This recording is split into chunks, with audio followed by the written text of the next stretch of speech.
right, first grade, where we left off was we cut our globe, we cut our stand for our snow globe, we glued them together, and then with a white crayon, we made 3 circles for our snowman, and then we made some snow behind our snowman in the background. Today we're going to use a Q-tip and white paint to dot into our snowman circles in the style of George Seurat. When we talked about pointillism, he used all kinds of dots in his paintings. We're using dots for our snowman. The snow is going to be a little bit different. So right now we're just dotting inside the snowman. So with your Q-tip, you're just going to kind of dab into your white paint. And I usually just start around the edges. I'm gonna hold this up a little bit closer here. And you're just going to press down and lift up. That's gonna give you a nice dot. You're not moving it, you're just pressing up and down. When it looks like you see that your dots are fading a little bit, then you get some more paint.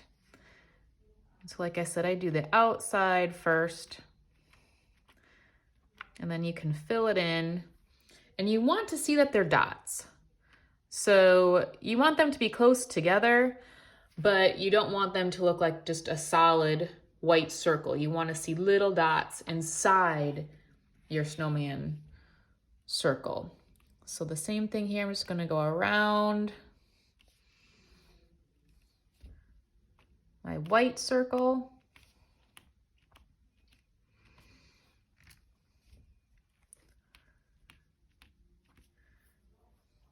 And then start filling it in. When your Q-tip gets a little fuzzy, this is still good for a little while longer, but you can just turn it over and use the other end. And I have extras too. If that end gets a little fuzzy as well, then we can get some more for you. It'll probably take like 2 Q-tips to finish your snowman. Okay, so I would fill that in and then move on to the bottom circle.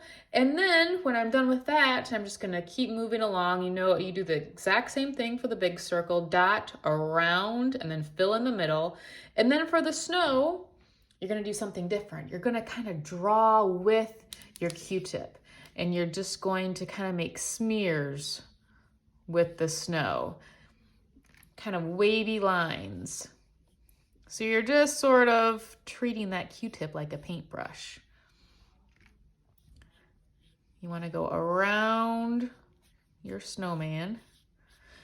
And if you want to, it's hard because I didn't finish this circle, but if you want to leave a little space of blue so you can see the difference between your snowman, the big circle of your snowman, and the snow on the ground, you can, like, see how I left like a little tiny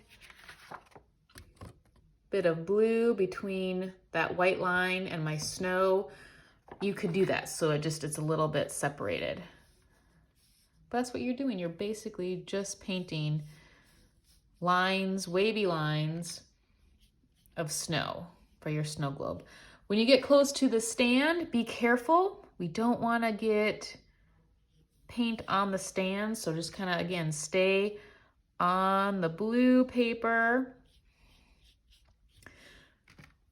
One example you see that I painted on the stand with the Q-tip too with some white paint. We are not going to do that this year. We have some silver markers that we're going to make a design instead.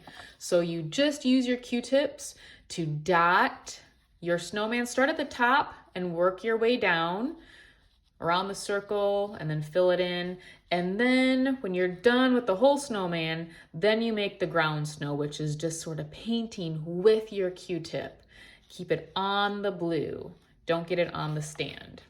And then you're done. You can put your Q-tip on your plate and just throw it away.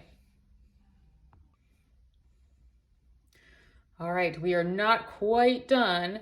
I forgot to add the snow that's falling in the snow globe. That's pretty important because you want it to look like it's a snow globe, that it was shook up and you have the glitter and the snow falling around your snowman. So you are just going to scatter dots and make sure, again, you really want these to look like dots. You just want to press down and up. Oh, see what happens? Sometimes they'll stick to your paper, and when you pull it up, it kind of spreads. So you might want to hold your paper still as you make your snowflakes. And this is also a good time to have a Q-tip that's not, see how this one's kind of getting all sort of unraveling? You want a nice Q-tip to make nice circles for the snow. And you see what I'm doing? I'm leaving a spot here and here. I got a little dot here for my tree. Our trees are gonna be in the middle ground. Our our trees are in the background. They're small trees and but they're in the distance. That's why they're small compared to the snowman. The snowman's in the foreground, the snow is in the middle, and the trees are in the background. So leave a little space on each side of your snowman so you don't have to draw your trees over your snowflakes or the dots of snow.